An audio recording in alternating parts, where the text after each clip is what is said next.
Welcome to the regular City Council meeting of the City of Troutdale for Tuesday, April 8th, 2025. We'll start off with the Pledge of Allegiance. If you would lead us, Carol.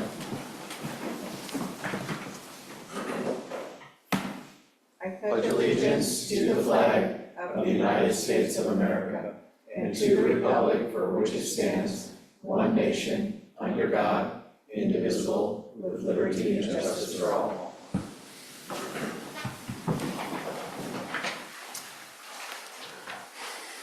Sarah, please call the roll. Councillor Andrews? Here. Councillor Allen? Here. Councillor One? Present. Councillor White? Here. Councillor Davidson? Present. Councillor Leamy? Here. And Mayor Ritma. Here. Ray, is there an agenda update? No, there's not, Mayor. It goes as written. Okay, good. Well, we'll start off with public comment. This is public comment on non-agenda and consent agenda items. It's welcome at this time. Public comment on agenda items will be taken at the time the item is considered.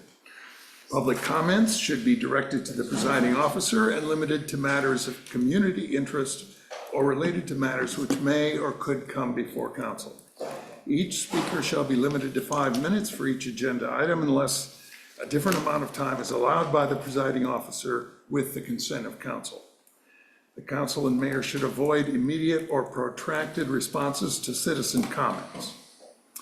So I'll open the meeting to public comment, starting with those participating on Zoom. Is there anyone out on Zoom that wants to address the council? All right, not seeing anyone. I'll open it to public comment here in the room. Anyone wishes to address the council on public comment? Well, seeing none, we'll we'll close public comment and move on to the consent agenda.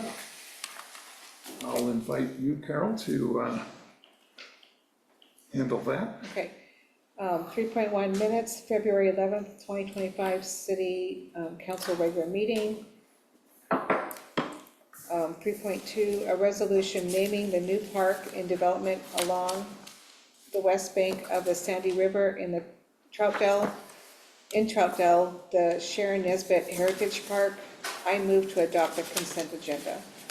I'll second. All right, Sarah, please call the roll. Councillor Allen? Yes. Councillor One? Yes. Mayor Ritma? Yes. Councillor White? Yes. Councillor Davidson? Yes. Councillor Leamy? Yes. And Councillor Andrews. Yes. All right, it's adopted. Thank you, Councilor Allen. We'll move on to, I've got a couple of proclamations. The first one is a proclamation regarding Arbor Day. Whereas in 1872, J. Sterling Morton proposed to the Nebraska Board of Agriculture that a special day be set aside for the planting of trees. And whereas this holiday, called Arbor Day, was first observed with the planting of more than 1 million trees in Nebraska. And whereas Arbor Day is now observed throughout the nation and the world. And whereas trees can reduce the erosion of our precious topsoil by wind and water, cut heating and cooling costs, moderate the temperature, clean the air, produce life-giving oxygen, and provide habitat for wildlife. And whereas trees are a renewable resource, giving us paper, wood for our homes, fuel for our fires, and countless other wood products. And whereas trees in our city increase property values, enhance the economic vitality of business areas, and beautify our community. And whereas trees, wherever they are planted, are a source of joy and spiritual renewal. Now, therefore, I, David Ritma, Mayor of the City of Troutdale, do hereby proclaim April 25th, 2025 as Arbor Day in the City of Troutdale, and I urge all citizens to celebrate Arbor Day and to support efforts to protect our trees and woodlands, And further, I urge all citizens to plant trees to gladden the heart and promote the well-being of this and future generations. Dated this 8th day of April 2025, David Ripma, Mayor. So get out there and plant those trees. I have one more proclamation, an important one, called Parkinson's Awareness Month, April 2025. Whereas Parkinson's disease is a chronic, progressive neurological disease and is the second most common neurodegenerative disease in the United States, and whereas the Michael J. Fox Foundation for Parkinson's Research is dedicated to finding a cure for Parkinson's disease through an aggressively funded research agenda and to ensuring the development of improved therapies for those living with Parkinson's today. And whereas an estimated more than 1 million people in the United States are currently living with Parkinson's disease, with an additional 90,000 diagnosed annually. And whereas it is estimated that Parkinson's disease has a national economic burden of approximately $52 billion per year, with that cost estimated to rise to over $80 billion by 2037. And whereas there is no known cure for Parkinson's disease, and available treatments are limited in their ability to address patients' medical needs and remain effective over time. And whereas the City of Troutdale recognizes the efforts of the Michael J. Fox Foundation for Parkinson's Research as it leverages its core values of optimism, urgency, resourcefulness, collaboration, accountability, and persistence in problem solving to work on behalf of the more than 6 million people worldwide living with Parkinson's, and whereas increased research, education, and community support services are needed to find more effective treatments and to provide access to quality care to those living with the disease today. Now, therefore, we, the Troutdale City Council, do hereby proclaim April as Parkinson's Awareness Month in the City of Troutdale. Dated this 8th day of April 2025, David Ripma, Mayor. Thank you all. Let's move on to agenda item number 5.1, a resolution accepting the recommendation of the Well 9 sighting study. Travis. And Scott. Yes, good evening, Mr. Mayor, members of council, thank you. As you all know, I'm Travis Sultan, your Public Works Director. And joining me tonight is Scott Waddell, a talented engineer on our team, who headed up managed the Well 9 sighting study that we're going to be talking to you about tonight. So I'm just going to give you a brief summary of our staff report, and there's a lot more information, of course, included in the attached sighting study report with a lot more granular detail. What we're talking about tonight is well number 9, which would be really the last new well that we need to add to our well field, and this has been planned for quite a few years now. It goes back to the 2012 master plan, and even there were discussion about it even prior to that. This is a necessary project to build out our firm capacity of our well field and to ensure that we can provide clean, reliable water now and into the future. As we prepare to embark on this project, of course, one of the first important steps is figuring out the best place to site this well. And in that effort, under Scott's direction and with the help of a local hydrogeological firm that has very lengthy and deep knowledge of Troutdale's hydrogeology and has worked on various projects and assessments for us, called Groundwater Solutions Incorporated. They embarked on an effort to assess various sites as to where would be the ideal location for this well. There were 2 sites that we thought of initially. One is the Reservoir 4 site south of town, which was kind of the placeholder site for this well for many years. Another site we were aware of that might be suitable was the Woodell Park site. And then we asked GSI to also take a look at other city properties that are owned by the city for other sites they thought might be good candidates, and they also identified the Reservoir 3 or Columbia Park site. So they then proceeded to assess each of these sites on a number of criteria, which are talked about in the staff report, and develop ratings for each of those criteria for each site. This was done largely through their own research and then in consultation with city staff and the local knowledge that some of our city staff have about the area.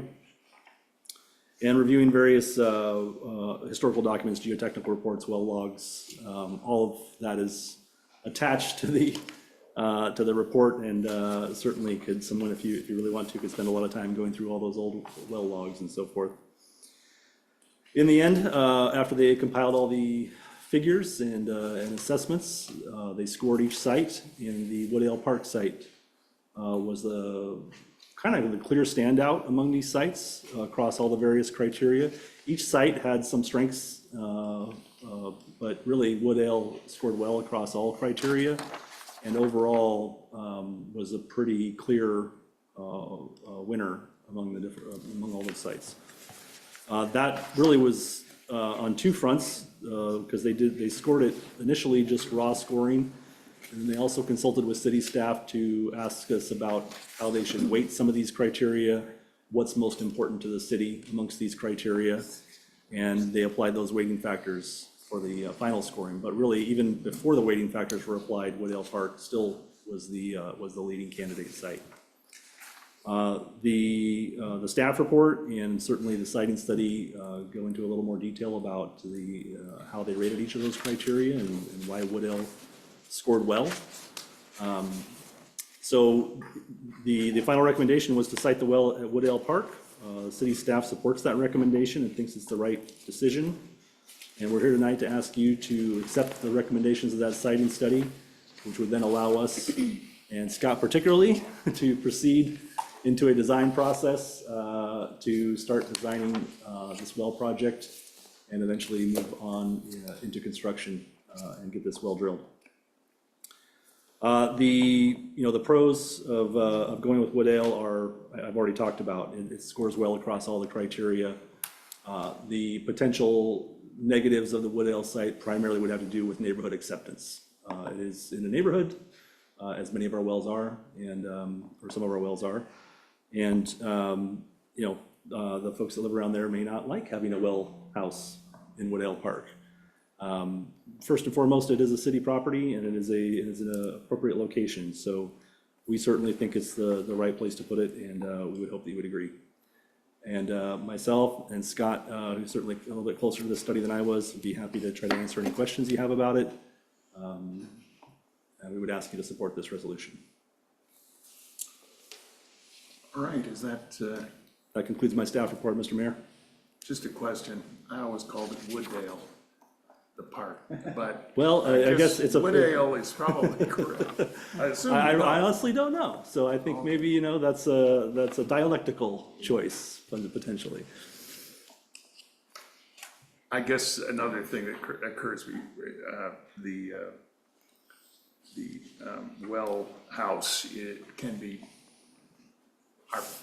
fairly modest in Yes. size and look like a house, I guess, or maybe even smaller. That's absolutely right. I mean, I think a great example is the last well we put in, well number 5, which has been an absolutely critical resource for our water system.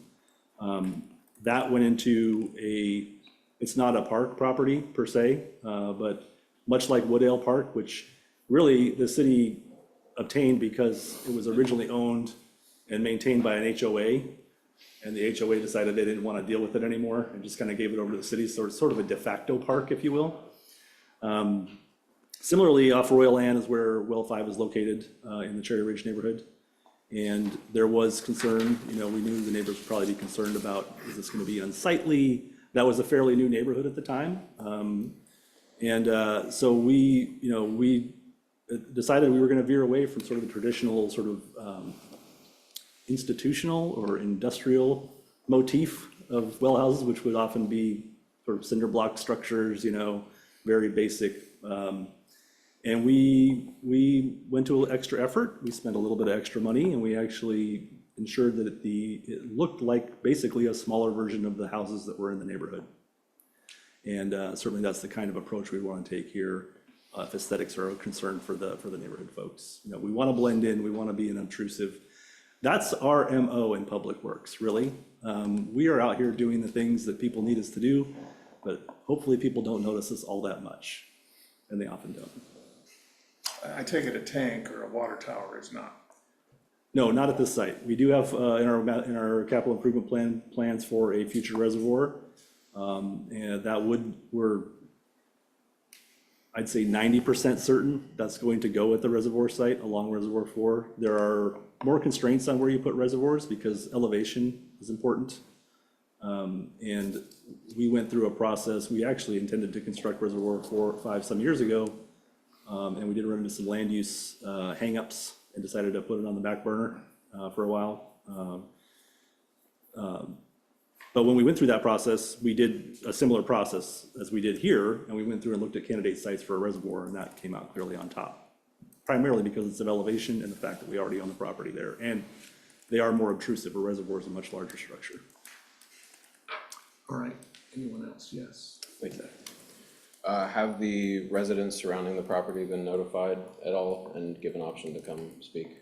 Not yet. We wanted to talk to you all about it first. We didn't want you to get blindsided by residents by doing letting them know before we let you know. So our intent is to talk to the council, let you know what our intentions are, hopefully have you guys support this recommendation, and then we would go out and start to engage with the community, the folks in the neighborhood, and let them know what we want to do and start taking their feedback. Do you know what the estimated noise level is going to be of a facility like that to the residents around it? We haven't had any complaints about noise from the Well 5 site, which is very near a number of houses in that neighborhood. So that's never been a complaint we've received. Is there any impact to like homeowner insurance when it comes to like flood protections or something go wrong with the facility? Is that a reasonable risk? No, I've never even heard of that. I have not heard of that even with a reservoir, which would be, there you're storing 1 million gallons of water or more. A well is really water on demand, as it were. We're pumping from deep underground. So it's never a concern I've heard about, or I've never heard of it affecting anyone's insurance rates or anything like that. And I guess the last question would just be, is this something that you would be able to work with like the Parks Advisory Committee on as far as doing something along the lines you mentioned of more aesthetically pleasing or surrounded by trees or something, so it's not necessarily an eyesore to the residents around looking over their green space? Yeah, as I said, it'll be our intent to try to make it blend in as much as we reasonably can. Thank you. There are other questions? Glenn? Is there any danger of that trace mineral showing up, like, is it Well 4 that is the one that smells like rotten eggs when we use it? Well, we don't really have that typically comes from hydrogen sulfide, and we haven't had a big hydrogen sulfide problem with any of our wells. We have a lot of different minerals because we use groundwater. Groundwater commonly has minerals in it. The report does talk about water quality. That was one of the criteria that we looked at, and this gives us one of our best, of the sites we looked at, this gives us one of our best chances for getting good water quality. One of the things to remember about wells is that well drilling is always a somewhat speculative pursuit. You can drill a well and get a great water source, and then you can go 100 yards away and drill a well, and for whatever reason you hit a pocket of weird geology and you don't get so great results. So, but what they did when looking and going through this study is they looked at various well logs around the area, not just our own, others that are in the area, the known geology of the area, and basically are rating these based on the probability of getting a favorable outcome. And we think that we're pretty confident we'll get a favorable outcome at this site. We can never say with 100% certainty until we actually drill the hole and start pumping. Other questions from the council?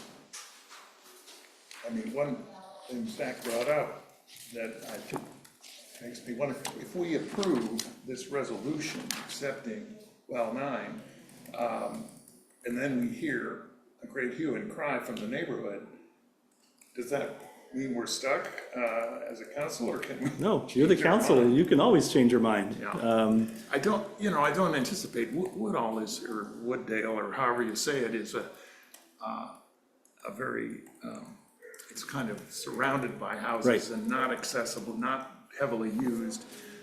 Probably not by hardly anyone other than the people that actually live adjacent to it. Yeah. Very few others even realize it's there. If you don't see it on an aerial photo, you probably don't know it's there. Yeah, anyway, okay, well, good. And, I will say, to your concerns about community feedback and so forth, we are intentionally doing this very slowly and methodically because we want to make sure that everybody's on board as much as possible. We don't want to invest a lot of effort, time, energy, money into, say, designing a well that if there's gonna be such a huge objection to it that we have to waste all that energy, As a public works department, as engineers, as project managers, we want to go through this process of, making sure everybody's rowing the boat in the same direction before we really start paddling hard. Okay, good. I will invite public comment, if there's nothing else from the council. I do have one more quick question. Zach, go right ahead. Just because I was thinking about it, the location under the basketball court at Holland Outhouse Park, is that a reservoir? Yes, And that has been deemed structurally questionable? yeah, that's a separate assessment, but we did have a reservoir seismic study done last year. Sure. And the structural engineers that looked at that in the course of doing the seismic assessment did various structural assessments. And they found that it's a 40-year-old reservoir, concrete. They found that the aging structure is overstressed, and that while they're not worried about it, suddenly falling in on itself one day, its days are numbered in terms of its useful life, and they have recommended that we don't have what they call, what engineers call live loads, in this case, people, other things that aren't permanently attached, basically, or part of the structure itself, to not continue allowing live loads on top of the reservoir, just to lengthen its lifespan as much as Right. possible. Yeah, I understand it's a different site. I guess what I'm getting at is there a possibility of repurposing that site that is essentially unusable to a degree as the water pumping station that we're kind of discussing? Is that even a possibility? No, not really. There's a couple issues with that. While we didn't actually have that site assessed here, for starters, Reservoir 1 is still a functional reservoir and will be for some years. So we can't put something in its place. That's also very close to well 4. So you can't have wells too close together in most cases, because if you read through any of the siting study, you would have read them talking about things called interference. And you run the risk of causing interference with your other wells. Also, the water quality in well 4 is not great. We have bicarbonate and other issues that produce a lot of minerality, and we don't run well 4 as a primary well source anymore. It's one of our secondary well sources because the water quality, while perfectly safe, is just not as aesthetically pleasing. Okay. Well, I'll open it to any public comment at this time. Let's start with Zoom. Anyone on Zoom care to comment or ask questions about this agenda item, the Well 9 siting study? How about here in the chamber? Anyone care to ask questions or make a comment about the Well 9 siting study? I don't see anybody either place. Anything else from the council?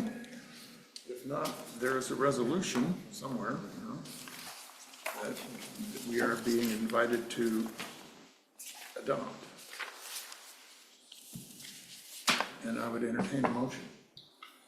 I will make a motion that we adopt a resolution accepting the recommendation of the well number 9 sitting study. A second. All right, call the roll, please. Counselor Allen, Yes. Counselor One, Yes. Mayor Ritma, Yes. Counselor White, Yes. Counselor Davidson, Yes. Counselor Leamy, Yes. and Counselor Andrews. Yes. All right, it is adopted. Thank you, Mayor. Thank you, councilors. And Yes, thank you. Scott here is going to get working on planning you a new well. All right. Thank you, guys. Very good. Hey, Sarah, could you do me a console when you get a chance? All right, let's move on to 5.2. A resolution approving the procedures for the recruitment and selection of the city manager in compliance with ORS 192-660-7D.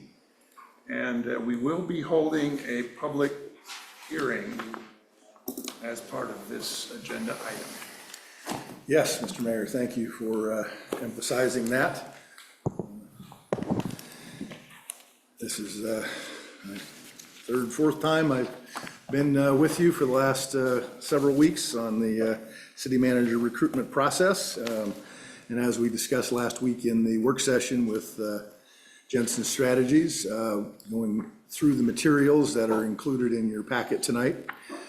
The public meetings law, as you know, expects Oregon public entities to conduct their meetings in public, and there are few specifically tailored exceptions to that which allow for executive sessions.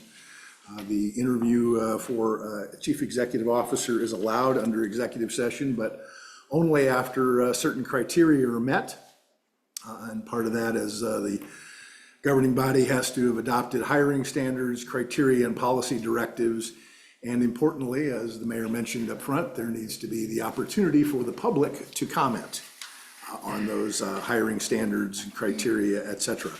And so whereas we've been working through getting this material into its final form, and we went through it with you a week ago tonight, it is now tonight here primarily for you to hear if there is any public comment before you would then officially adopt. Once you officially adopt, then that would give Jensen the opportunity then to move forward with crafting the recruitment brochure. The graphic artist gets turned loose, and they get the advertisement and so forth process going, which advertising the position is also one of the criteria that's also required for the position for the executive session to be allowed. So this evening, primarily I'm here to address any questions that the council might have had occur to them in the past week, and then if there aren't any in particular, to ask the mayor to hold that public hearing. Questions?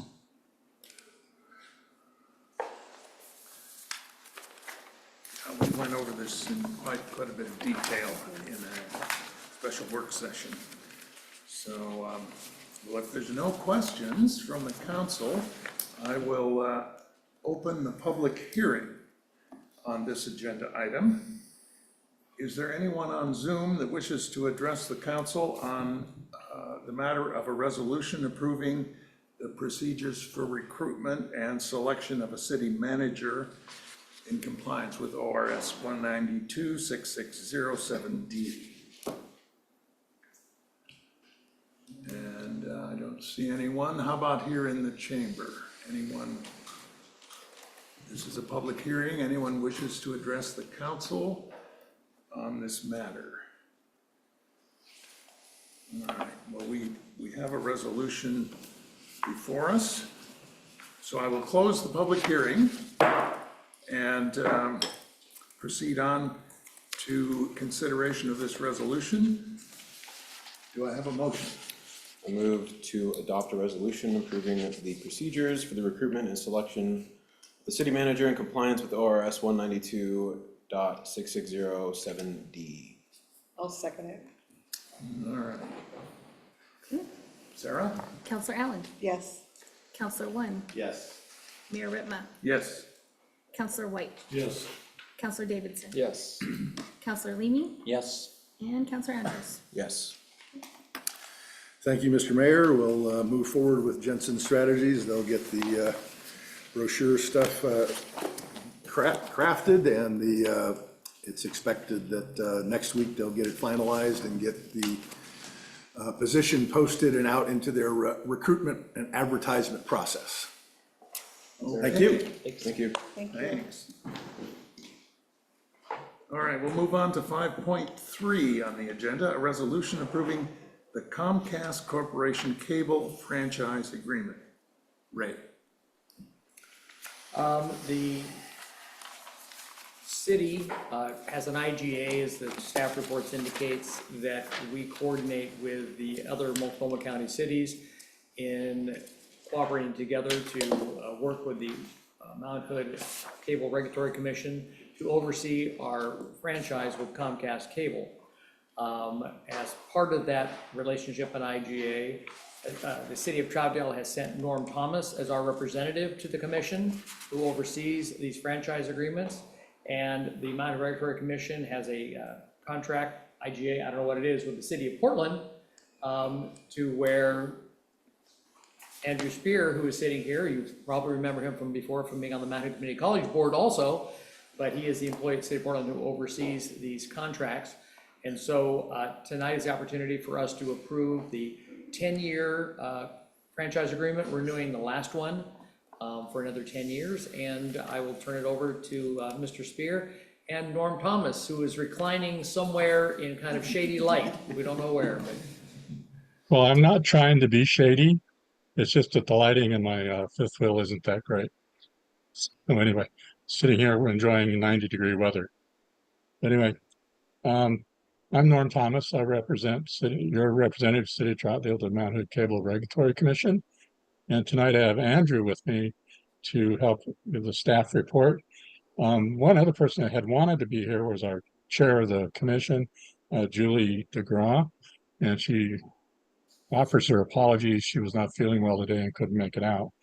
You know, this process has taken several years actually to get to a finalized franchise agreement.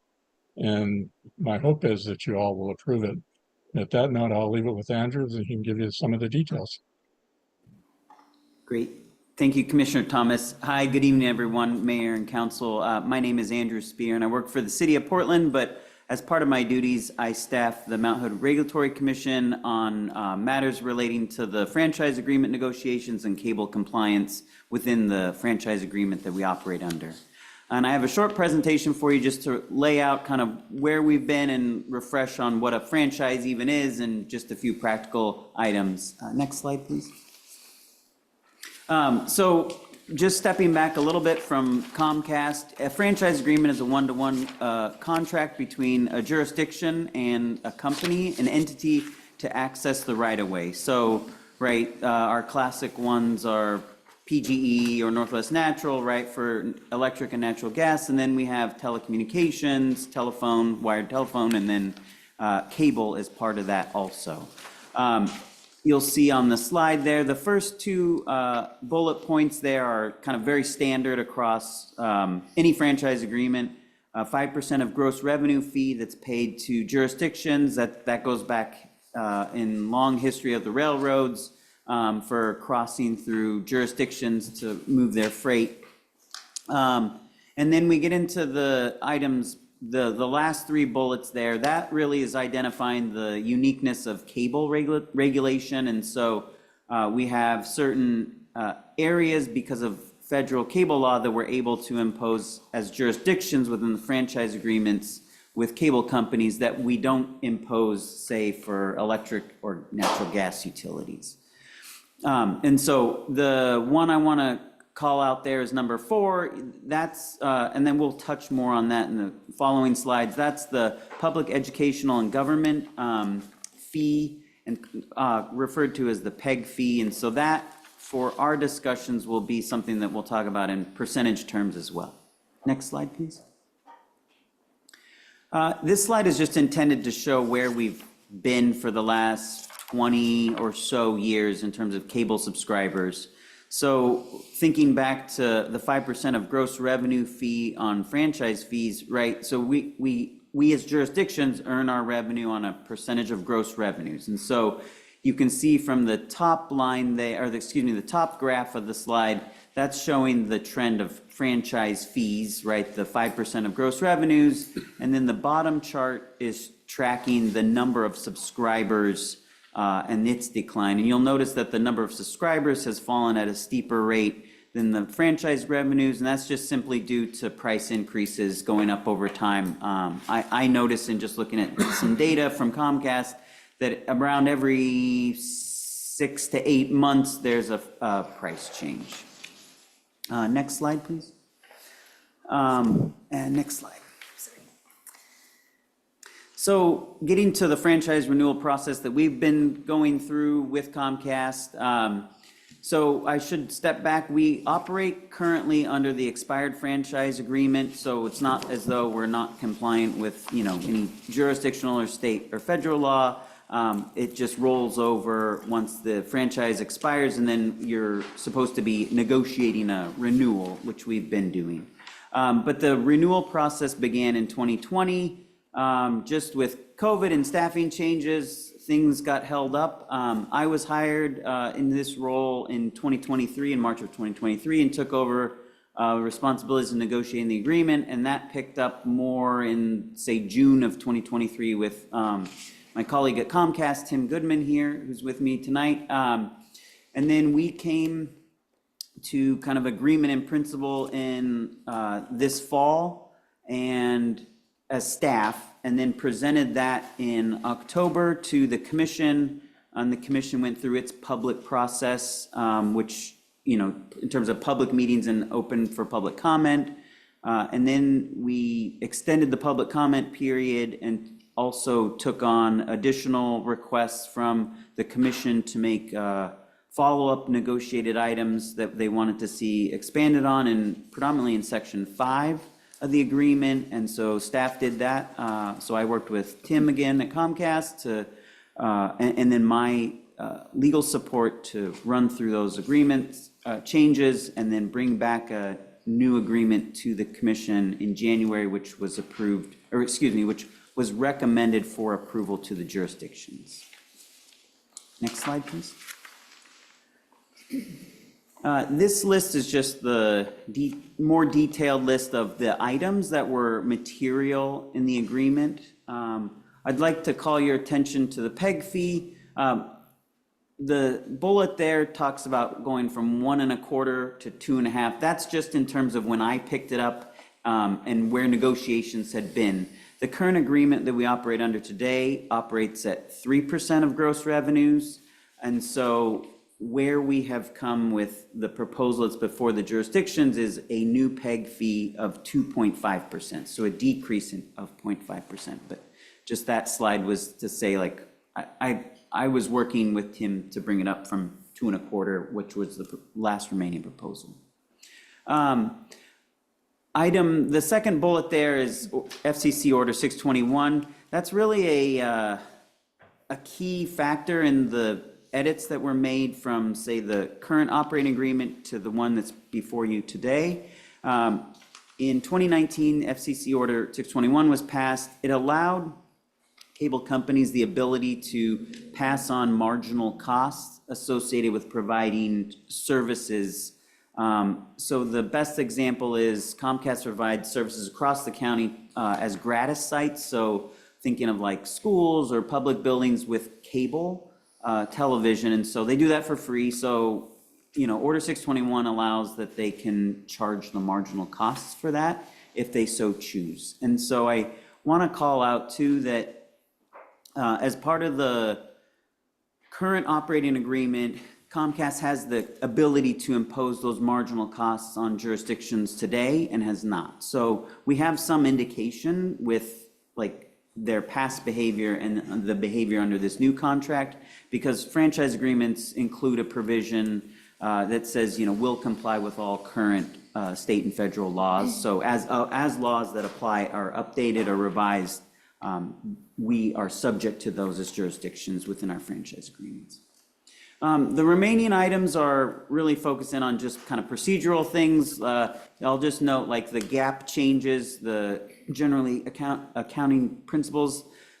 Those are really focusing on how we audit the cable company, and we do periodic audits as part of the commission's work to ensure that they're paying the correct franchise fees. So just technical stuff. The next one, iNet removal. So iNet was an institutional network that was built out by Comcast and served our, I think it actually served all the East County jurisdictions, then the county itself, and school districts. And so that went away as part of a side agreement between the commission and Comcast. And so all of that language that was previously in the agreement was removed. And that tied to the funding of the INET build-out was tied to the PEG fee itself, which is, part of the reason why the rate is decreasing slightly. Otherwise, that's the material items I just wanted to note for you. Next slide, please. Public input. So I noted as part of the commission's process, we have a public input requirement as part of a new franchise renewal or agreement. And so, I think the biggest items were related to that Order 621 that I was highlighting a bit ago, and then the PEG fee decreasing. And the PEG fee decreasing, again, I want to emphasize, has a lot to do with the INET going away. And so, when we think longer term, in the past, cable was a really high revenue generator, and so there was a lot of opportunity to leverage, right, as jurisdictions leverage in negotiations of a franchise agreement.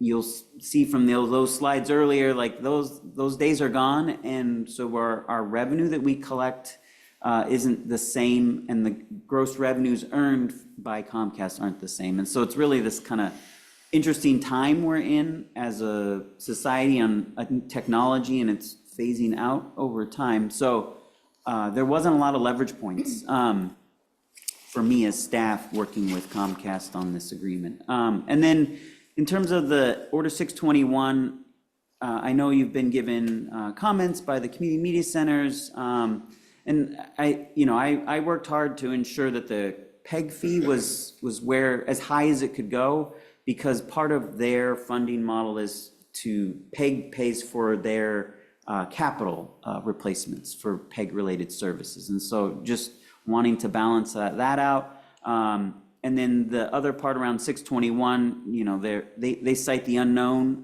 And I think that's why I want to highlight that under the current agreement, Comcast could go and charge marginal costs and is not. So we have some indication on past behavior. Next slide. I covered this kind of in our, in just what I was speaking to, but just want to reinforce it again. We use, as part of our commission, a law firm called BBK. They're out of DC. They focus, one of their core focuses is jurisdictional legal consults for cable. And so they focus in on that exclusively with the attorney I work with. And, that attorney reviewed the agreement in lockstep with me, gave me feedback on, areas of language we need to tighten up or revise.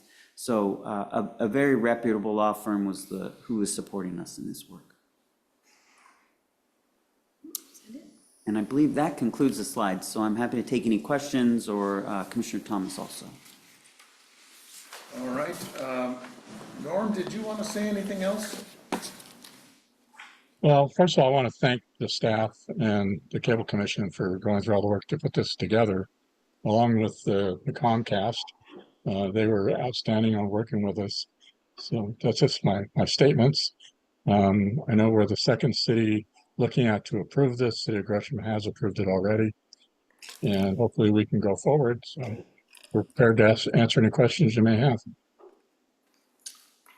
I'll just say Ray and I met with representative from Metro East and a consultant, and they provided us with the comments that were at our places tonight, suggesting some changes, but I also then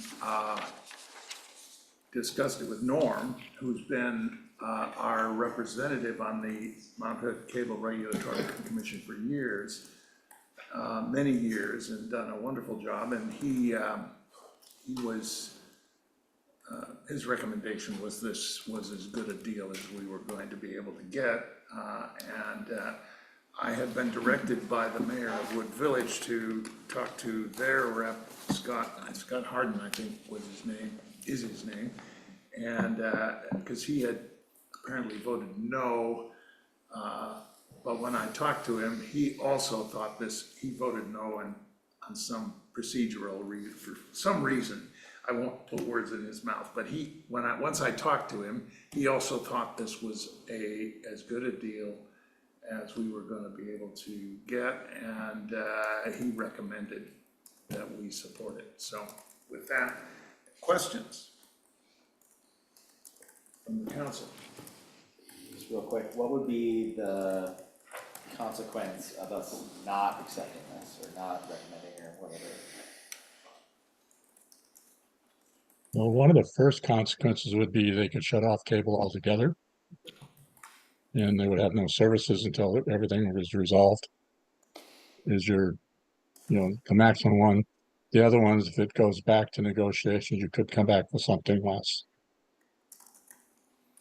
And I will note that Comcast uses the cable franchise agreement as a way to get its bundled services across that same line, so broadband would be part of that. And so if you don't have an active cable franchise, then you have someone in the right of way illegally, and then you need to kind of work through that, right? If there was an issue in the right of way related to their, construction or whatever it might be, you wouldn't have a legal contract to execute on. Mayor? Yes. If I could ask a question. Andrew, if the city said no, does the city have the right to negotiate its own agreement? And what would that entail? Yeah, so as part of the IGA, between the jurisdictions and the cable commission, the cable commission is just recommending, we as staff have done the process and then are recommending it, and then the commission voted to adopt the recommendation. So our work as the cable commission is done, and then you all as cities have to execute on the recommendation, yes or no. And so I think of it as a legal exercise, right? If you're saying that you want to do edits, now you need to do that with Tim, City of Troutdale, with Comcast separate, and don't have any longer the access to legal support that we had with our attorney BBK, because that's the dividing line of the IGA with the commission. So I just see it as like a procedural, right, staff, and whether or not you have the staff and then the legal budget to do that work. Other questions? I have a question. Yes. Where does the money come from? Is it from the general fund, or how does the city pay for this? Well, this is a franchise agreement. The Comcast pays for the right to provide cable So service. they pay us? They pay Correct. us. Okay. I'm just trying to, I went through the budget, so I was confused as to where I don't see that. Yeah, there is a line item in the budget for the Comcast franchise agreement. I can see it in my mind's eye, because I looked at it myself this morning, but it's there listed, and Okay. it's several $100,000 as I'm looking at Andrew. I don't want to quote a number. I can find it, but it may not be for the agenda item is over. But then I'll just have one more, is there also then an issue where there's something between informal and formal negotiations? What happens if we say, no, we want to negotiate ourselves? How far could it be strung out into a different mechanism negotiating? Yeah, there's, so informal is where we have been as a commission, so I'll just use my experience on the commission, and then it parlays to a jurisdiction with Comcast also. So we went through an informal, right, so it's a staff to staff, and then we brought it back to our legal counsels, and then, right, we iterate like that, is how Tim and I worked through it together. And that would be called informal. And then there is a administrative law process where they can execute and request a formal hearing process, and that's where you do, the jurisdiction would set out an RFP, and then Comcast would be responding to the RFP with this large document on how they would serve, and then then you go through a negotiated process with them, and you have essentially an administrative law judge kind of overseeing the process, and you really end up with a lot of legal fees out of that. In the examples that I've understood and spoken with folks that have been through that process, everything's at risk. So everything you've negotiated to get before you've started the formal process is kind of starting at zero with the formal process. And so if we're talking about PEG, for example, if you had ended your negotiations and had a 2.5 PEG percentage, you could end the formal process and have, 1.75 because of the determination by the presiding officer of that formal process. So there's things at risk, right? Each side is lobbying, and it goes through, kind of briefing and all of the formal legal proceeding type. Yeah, I'm sorry, yeah, in our current budget, we have a list of $55,000 as anticipated income from this contract, which is on page 41 of the proposed budget. The reason why I asked that question is because when I'm reading what we were given, it says in the third paragraph, payment by the city to Comcast. So. Okay. This is from Metro East. From Metro. Yes, I guess I just caught on the word, sorry. I just remember this because Carol, I had the same question. And there's 4 or 5 4 sections that are highlighted in yellow on the next pages that indicate that the first one, city shall pay all costs associated with video on demand, which is indeterminate, but it didn't seem like it was going to be very much. And the others are also, these are payments by the city that were not charged to the city before in the previous contract, in the current contract. Right, on those in particular, as I explained it to Councilor Davidson earlier today, a video on demand, and you correct me if I'm wrong, kids, but when you go onto Comcast cable, you can pretty much find any previous TV show and just bring it up if you want to watch it in the past. And that's what video on demand is, making our council meetings accessible that way. Which honestly, I don't see the city needs it. We already have our council meetings on our YouTube site that's accessible, and we have them accessible on the Metro East website. So even though they might charge it for us, I would say we don't want it. Keep your video on demand, sir. We don't want it.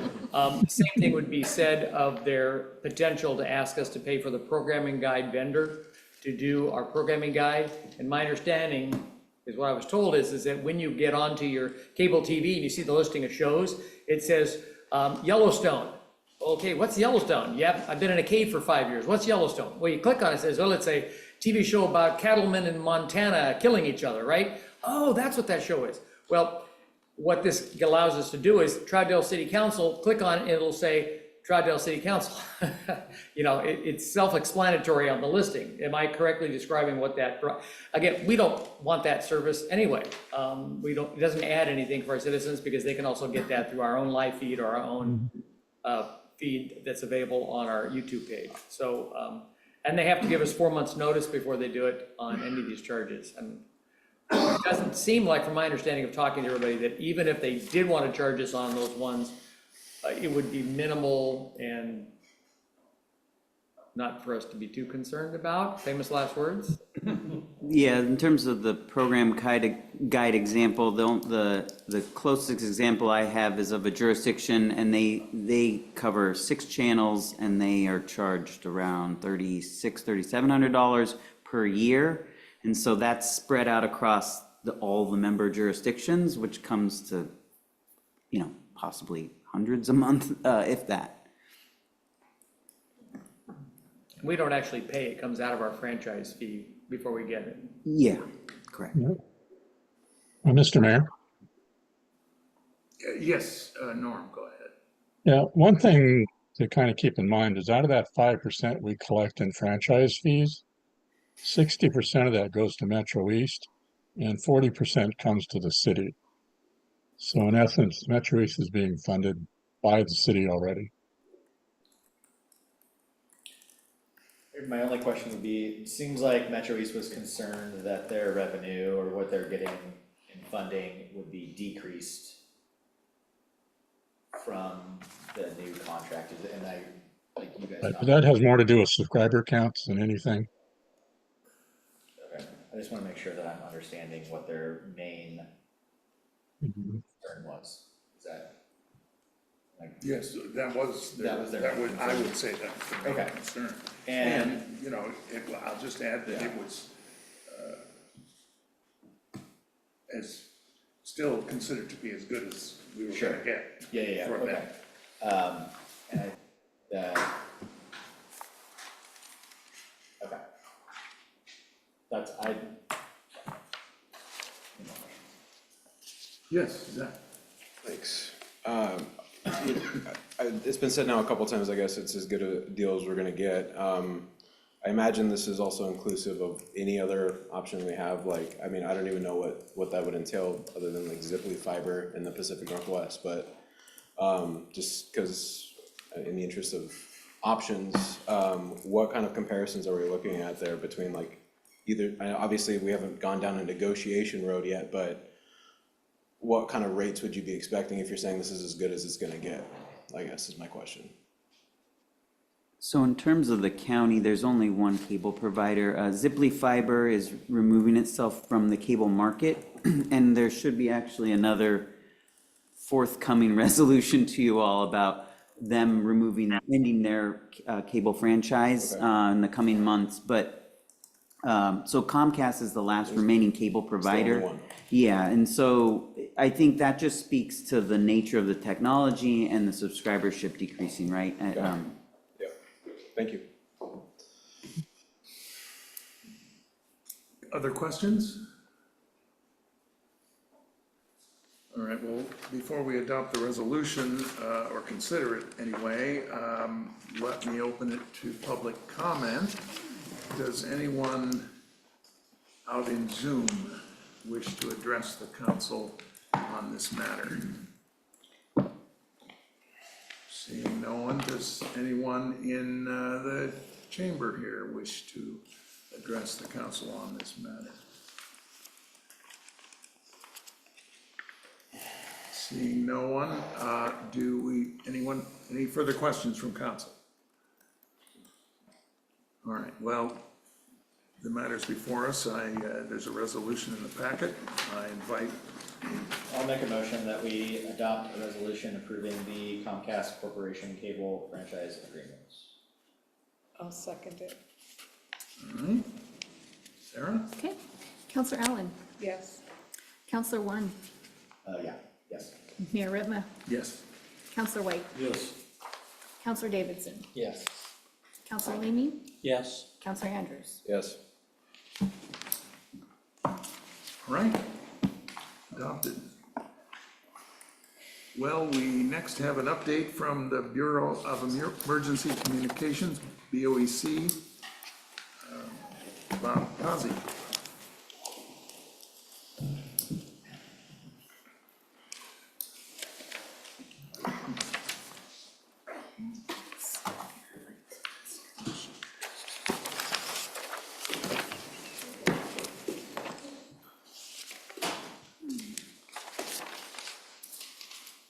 That looks familiar. Good evening, Mayor and City Council. It's a pleasure to be here. Thank you for inviting me to provide finally some good news from the 911 front, certainly, with this board. I'm Bob Kazi, for the record, the Director of the Bureau of Emergency Communications. I've been with BOEC since 2018 as the Director. Prior to that, I was the Director in Clackamas County at CCOM.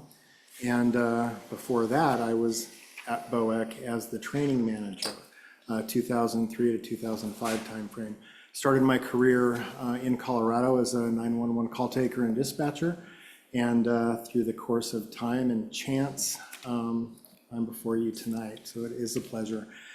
BOEC is a bureau within the city of Portland structure, but we provide service for the entirety of Multnomah County. 911 and dispatching service for all public safety entities. Next slide, please. So So what you're looking at here is, I like to say, since I started in 2018, that was kind of the last normal year. Everything before that was BC, before CAUSE. After that is now kind of what you see.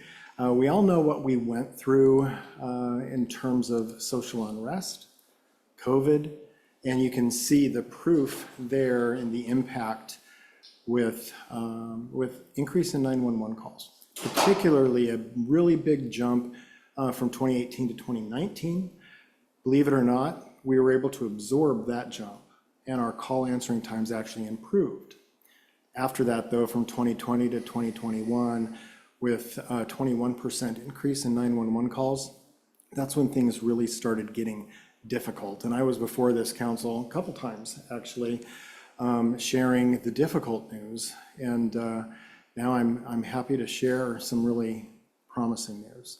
You can see since 2018, 911 calls increased 35% overall. The last year was the first year that we actually saw a decline in 911 calls. Next slide, please. So, with COVID, the challenges of working in that environment, you can imagine a call-taking environment where everyone's having to sit as separately as possible, wearing a mask while they're working, and people are screaming at them because they're calling for 911 emergencies. Horribly stressful, very difficult environment to work in. And through that, we started losing staff. In addition to that, we faced the social unrest, protests and riots in the city of Portland, a lot of craziness going on in our society. We lost even more. Ultimately, we faced record low staffing, a lot of community frustration because 911 calls were holding. Rightly so, community is frustrated through that, and our employees burned out. Excuse me, I'm getting over bronchitis, so I'm going to be drinking a lot of water here. And ultimately, we really did hit rock bottom at 2 years ago. It was just February 1st of 2023. We had 40 vacancies. Next slide. Excuse me. So, we recognized we had to dig out somehow. And in order to dig out of a hole, you really just start digging one shovel at a time. We received a lot of really negative media coverage. And one thing that we did was, rather than avoid it or try to bypass it, we leaned into it. And I was interviewed, I honestly don't know how many times, where I had a camera in my face and a reporter asking the tough questions. I also sat in front of city councils just like this, answering the tough questions. What are we doing about this? And one reporter a few years ago it was kind of like a 2020 expose. We had the two seats here, a couple cameras, and he looked at me and said, 911 calls are holding, and they're holding for a really long time. Is that acceptable? And I was surprised by that question. And I looked at him and I said, absolutely not. Well, he was surprised by my answer because as a bureaucrat, I suppose he was thinking I might backpedal or try to offer excuses. I wasn't doing that. I just told our story. And with that reporter, as well as many others, had an opportunity to just tell our story of what we were going through, what we were facing. And ultimately, we ended up with a lot of partners in the media, sharing our story, sharing what was happening, honestly, but also explaining what we're trying to do to improve. In addition to that, the city of Portland launched a Portland Street Response, which with the onboarding of that new response model, we were also able to get funding for additional staff. Now, the funding's great. We weren't filling the positions yet, but I'll take what I can get, certainly.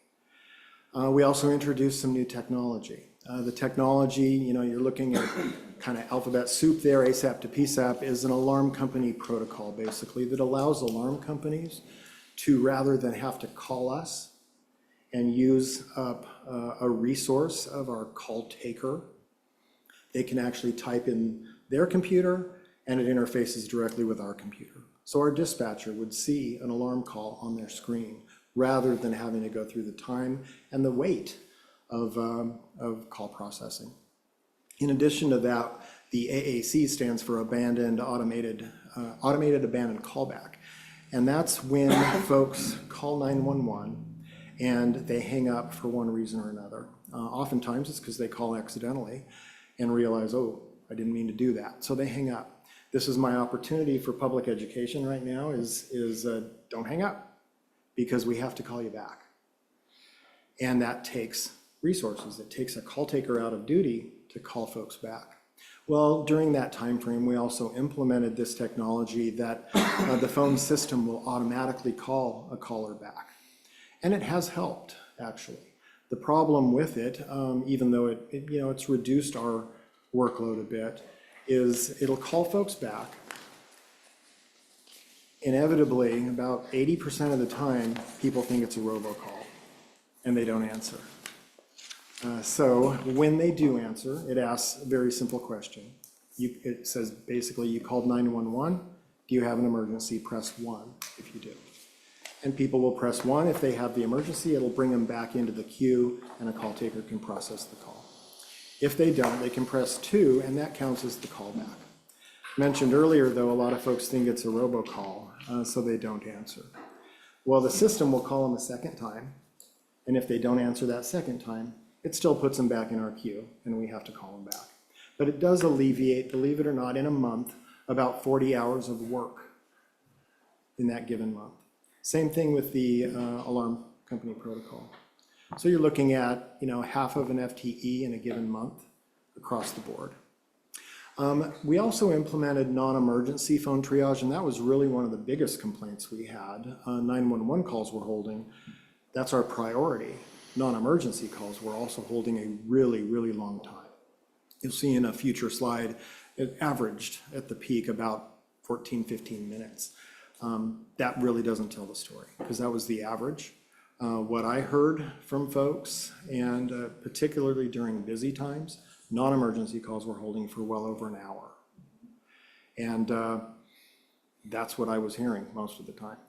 So this non-emergency phone triage uses AI and processes calls, and believe it or not, it's actually helped offload about a third of our non-emergency call volume, so that those calls are being referred to the 311 program, or they're being referred to other entities that are more suitable.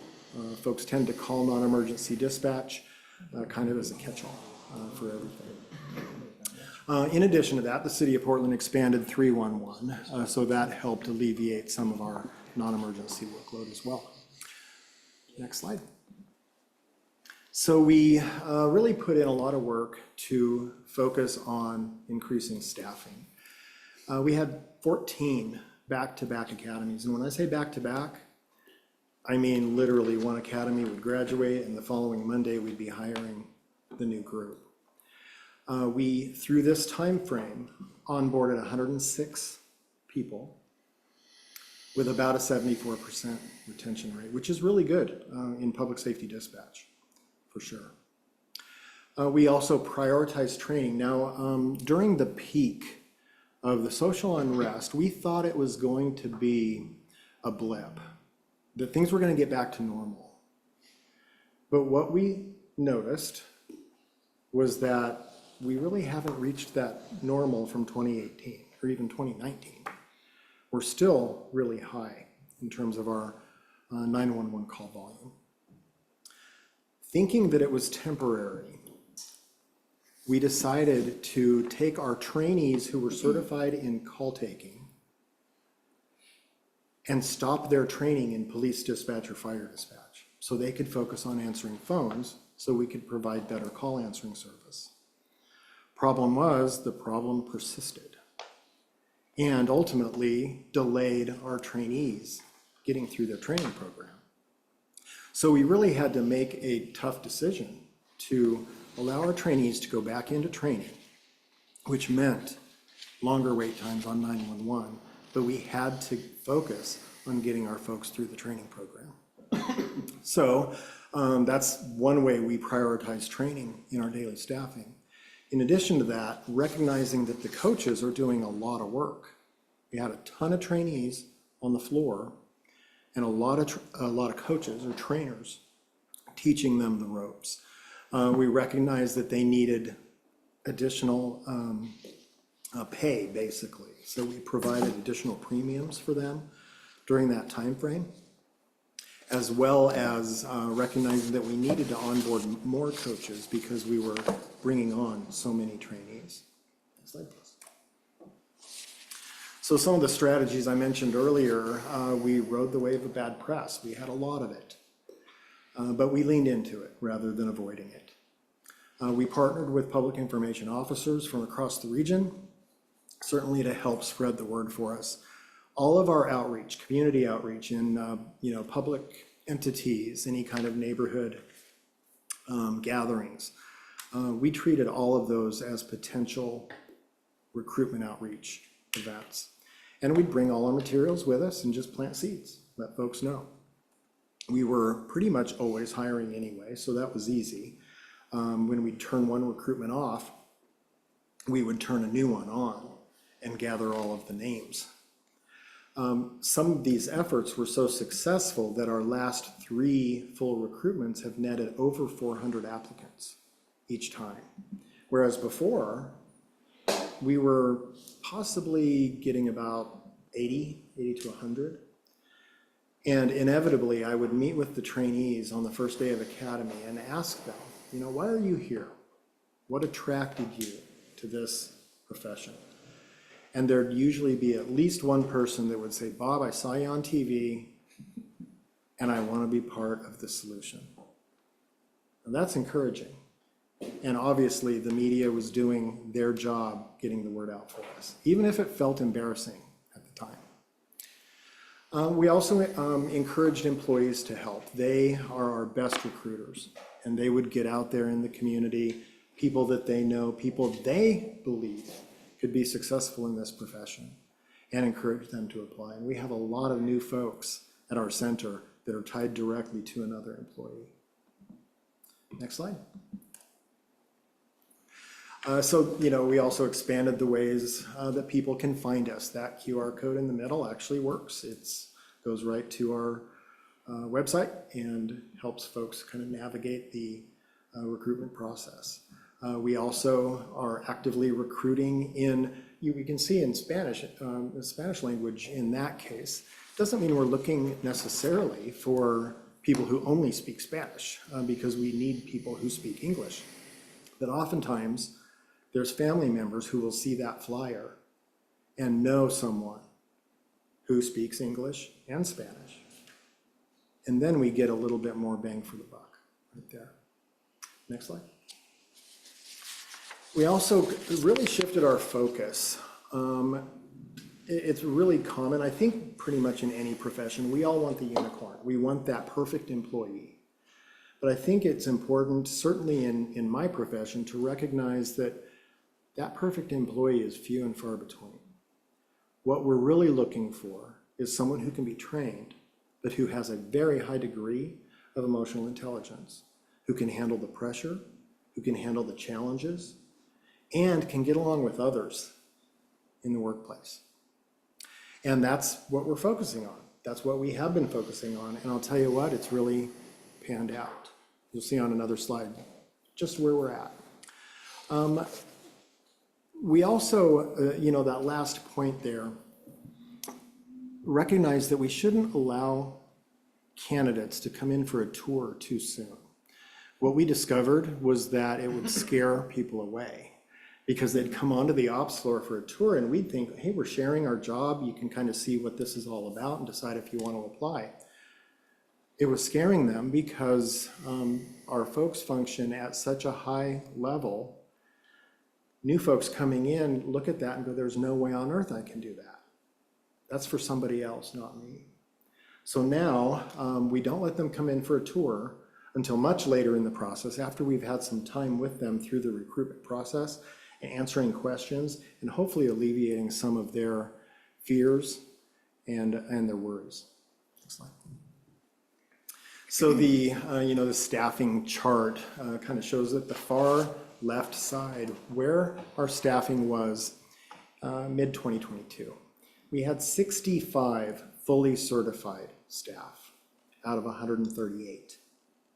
65 fully certified, and then variations of different levels of certifications up from there. But really that blue section is the number of vacancies. And then if you look to the far right, this is a projection a couple years from now, where we're projecting 108.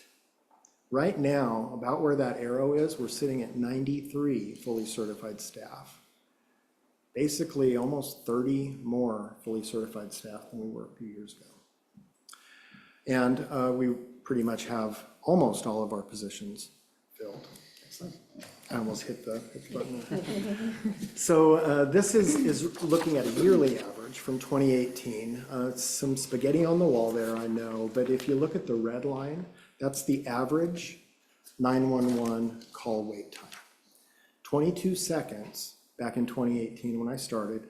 And then I mentioned, even though we had an increase in 911 calls in 2019, we actually improved. Our average was about 12 seconds.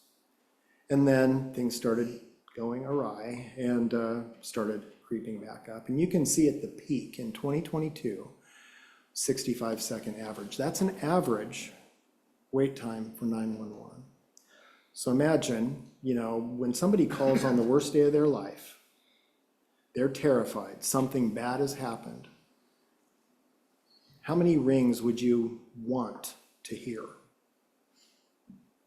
Well, I'll tell you, in about 10 seconds, that's 3. 3 rings. And 3 rings feels like an eternity to someone under duress. So you can imagine how scary that was. And honestly, how frustrating it was for my team, because they see all of the calls stacking up. They know people are waiting. They see how many minutes 911 calls are waiting. It was torture for them. And through all of that, the folks that remained are some of the most amazing, dedicated professionals that you can meet. And what's really cool is we recently onboarded 2 who left during the difficulty. And they chose to come back because they missed the profession, they missed the agency, they miss what they were doing here. But they burned out. We burned them out. So you can see in 2023 it improved to 51 seconds, and by the end of 2024 the average for the year was 43 seconds. That really doesn't tell the whole story, because things were really dramatically improving the last quarter of 2024. Next slide. So this is our staffing now. Back in February 1st of 2023 we had 40 vacancies. March 1st, just 2 years and 1 month later, we had 4 vacancies. And 15 candidates ready to fill those 4 vacancies. We actually are going to be onboarding all 15, provided they pass the psych test. They already passed backgrounds. We're going to be onboarding as many of them as pass the psychological evaluations so that we can overhire. And that's something that all of our partner agencies through our user board, as well as Portland City Council, allowed us to do, was save the money that we saved through vacancies and fund a training pipeline so that we can actually overhire for the future, so that we can stay ahead of attrition and never be in that hole again. Because trust me, I've been in this profession for 30 years. I never want to go through that again. Next slide. And this is the year-to-date now, so January 1st through the first week of April of each year. You can see what the average wait times were. So in 2020 was 11 seconds. You can see how it started climbing. Peaked out this time of year in 2022 at 1 minute. And then last year improved. Partly because of the winter storm, that 40 seconds in 2024 is a little bit of a not entirely accurate picture. But then ultimately in 2025, 24 seconds so far this year.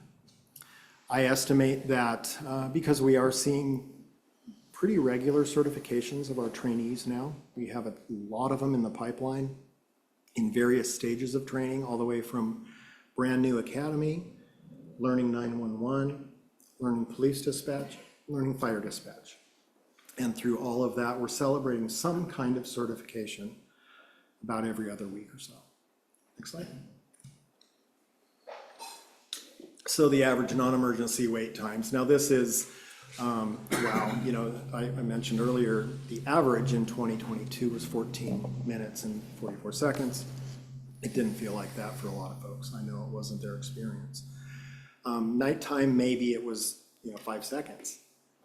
But during the day, it was an hour or more. So now we are averaging about 3.5 minutes year to date. Last week, I just looked at the data and we were actually at about 2 minutes, 40 seconds for last week. Next slide.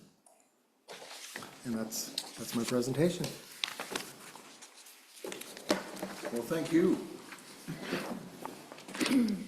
Questions? Comments? Quick question. Yeah, go ahead. What was 311? 311 is, it's the city and the county, actually. It's a city entity for City of Portland. But it is basically a number that you can call to just get general government information. So if you want information on a bill, water bill, for example, and don't know the number for the, water agency, then you can call 311 and they'll connect you to the right resource. So they're kind of, I would like to say, a catch-all that non-emergency call answering used to be, because they're able to take a lot of the referral type calls and that information type of call. Well, that's a great turnaround. I think by improving the non-emergency times, that'll help cut down on, I think people were hanging up and calling 911. That's exactly what was happening. Yeah. Good work. Hopefully you learned a lot. Absolutely. Thank you. I guess a question I have, so the seconds that you have down here are when you get in the waiting line, correct?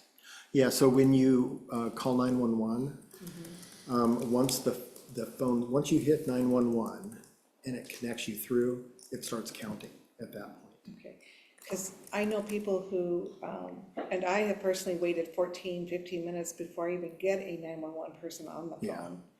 And so when you have somebody who's having a seizure or heart attack, Right. that 14 minutes could be life or death. So, It's horrible, yeah. So is that improving? That's at exactly all? what I was sharing, yeah. Because I know the seconds are, but what about waiting in line? No, the seconds really include that wait in line. Yeah, so the wait time was a lot longer a couple years ago. There's still, if there's a peak in calls, like we'll have a tent fire is a good example, especially a tent fire along the freeway. We'll get an influx of 20 or 30 calls for something like that. When that happens, wait times do tend to go up because we're having to process through all those calls. But in general, right now, we're averaging about 24 seconds. Now, I didn't mention this earlier, but I think about, what's an acceptable wait time? There is a national standard that looks at a 15-second and a 20-second marker. I personally don't think that's adequate. When I'm facing an emergency, if it's my loved one who's experiencing that seizure, how many rings is acceptable? When you hear 3 rings, that feels like an eternity. 3 rings is about 10 seconds. What I'm aiming for, certainly for our agency, is that 10 seconds or better. I want people to be able to call 911 and an immediate pickup, ultimately.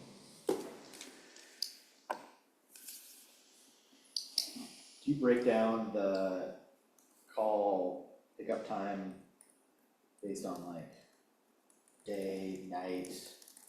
I'm assuming this is like for the full 24 hours. This So I'm is an assuming, like, average, your yeah. night numbers are gonna make your day numbers look way better in terms of like this, so most of us are awake during the day.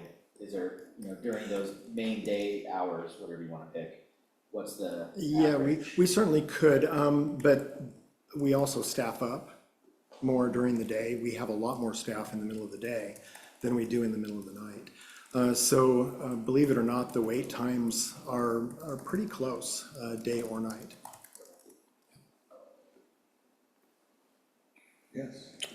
Hey, I just want to say, I respect your approach, and I think that investing in the people like you have has really paid off, and it will hopefully continue to pay off, especially going into being in Portland. From what I've seen in my job, I've had to unfortunately call 911 many times, and just with political climate and economy being what it is, I'm sure you guys will be better prepared this time around, so just glad to see that, and I appreciate you guys. Thank you. Yes, good job. I'll just invite public comment if someone has a question. We aren't actually voting on anything tonight, we just appreciate your update. Does anyone on Zoom care to ask Mr. Cozy a question? No one's there. In the room? All right. Well, thank you.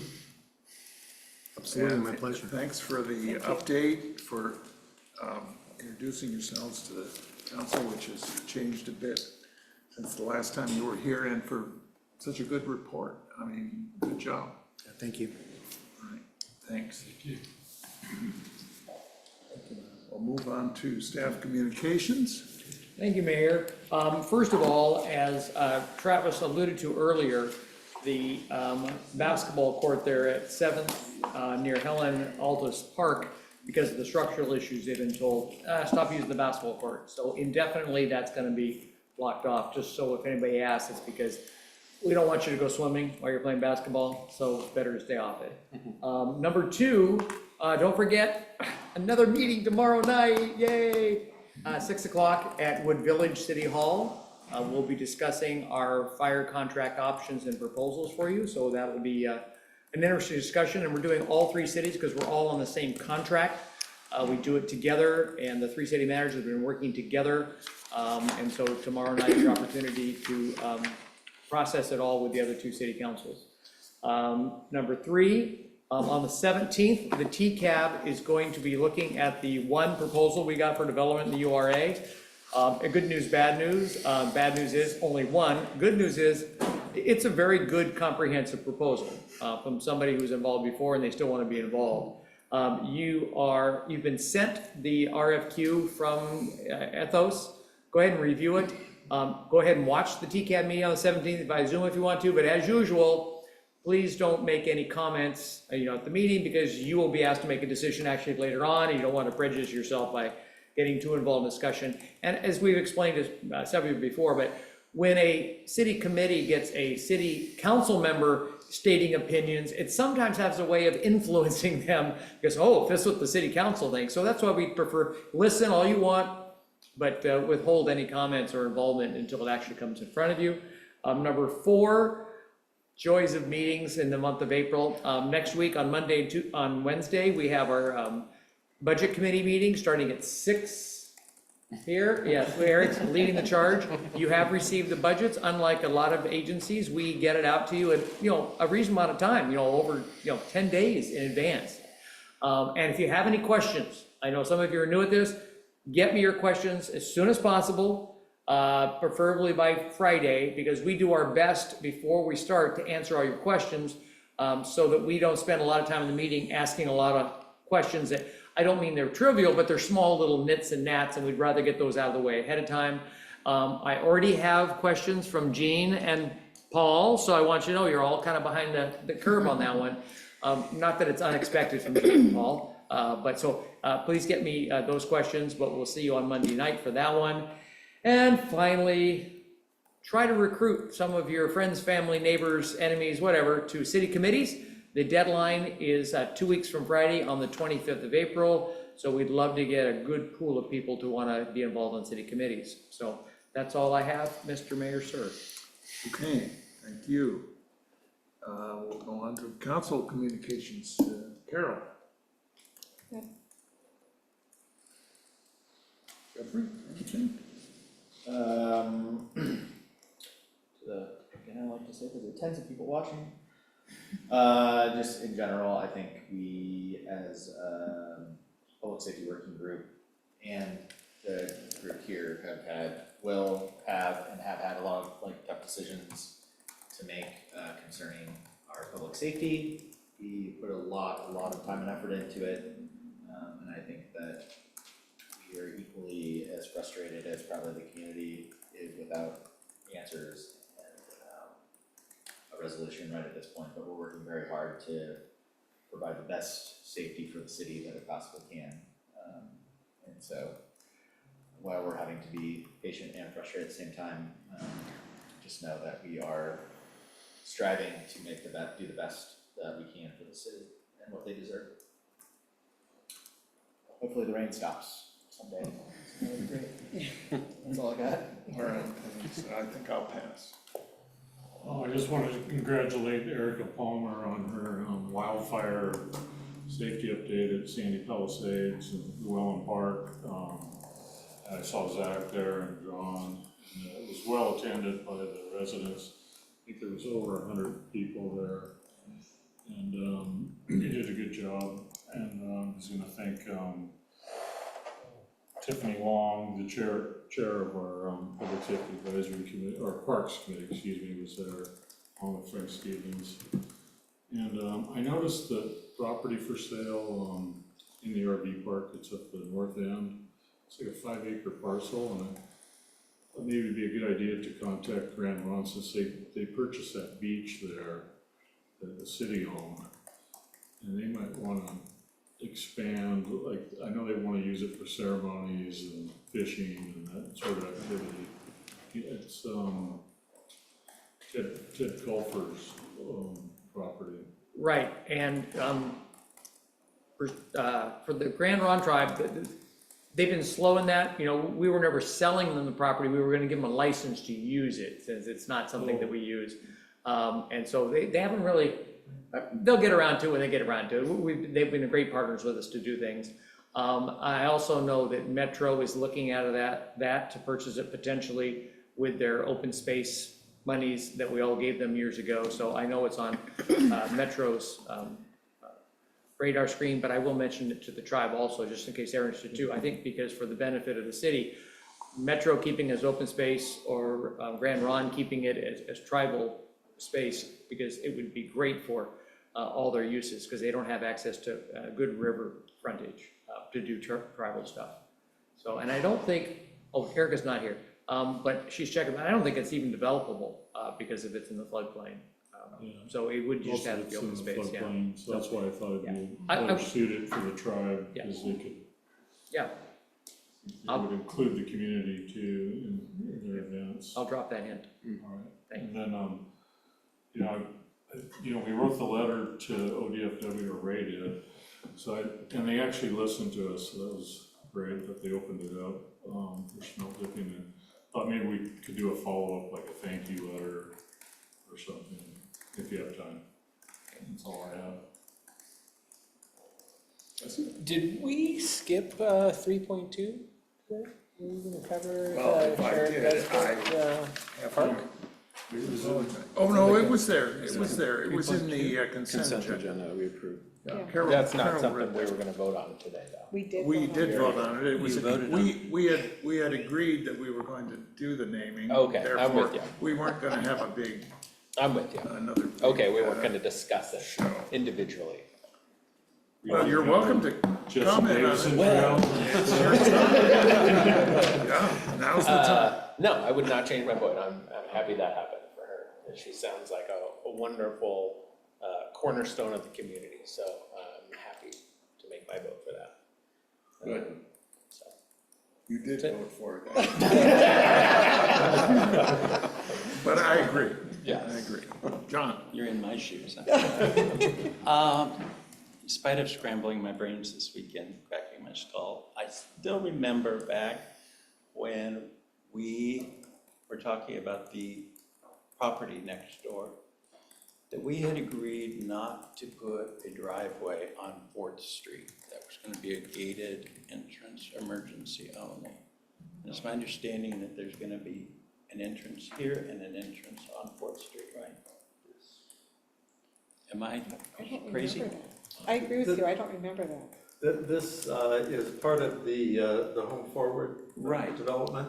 No, it has an entrance on Fourth Street. I thought it was gonna be gated and emergency only. That had been discussed or requested, but it needed to be there for flow of vehicles. That's my recollection, is it was not. But I can go back. Yeah, the countervening article was to put so much traffic right there in front of the police building, could create a problem with emergency response. And so they didn't want to limit it just to that all the cars had to go through that one street. I think that was the pushback on that one.